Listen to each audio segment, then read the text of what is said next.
semuanya, kembali lagi di podcast kami. Perkenalkan, saya Dwi Oktaviani. Saya Yasana Nabila. Saya adalah Cinta Citra Kirana. Dan saya Yusuf Alwan.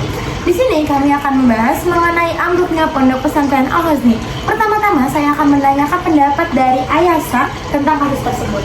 Menurut saya, tentang kasus ini menjadi peristiwa yang mengejutkan bagi masyarakat karena menimbulkan kerusakan serius dan mengancam keselamatan para santri.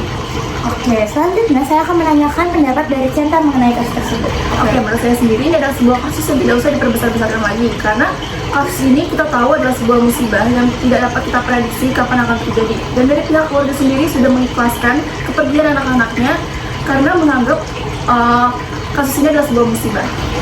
Oke, selanjutnya kita akan bertanya kepada Yusuf bagaimana tanggapannya mengenai kasus tersebut. Tanggapan saya sendiri nih ya, ini dari sudut pandang saya sendiri. Menurut saya, walaupun kasus ini bisa kita anggap musibah, tapi menurut saya musibah ini adalah sebuah musibah yang bisa kita prediksi. Yang pertama, untuk membangun sebuah gedung itu kita butuh persiapan yang sangat matang dan butuh arahan yang sangat tepat. Kalau kita lihat dari kasus tersebut tuh, yang disuruh tuh para remaja yang menurut saya pemikiran tuh belum matang.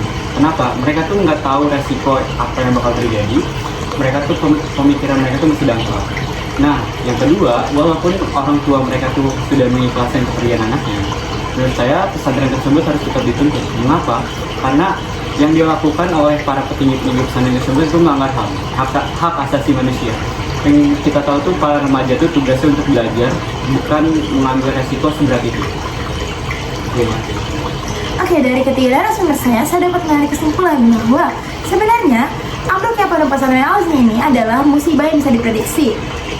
Dan seharusnya pihak keluarga tidak mengikhlaskan begitu saja kepergian anak-anak mereka. Harusnya mereka itu menuntut pertanggungjawaban dari pondok pesantren dan tidak menganggap hal itu sebagai musibah. Cukup sekian podcast dari kelompok kami mengenai ambruknya Pondok Pesantren Al-Ghazni. Kurang lebihnya mohon maaf dan terima kasih.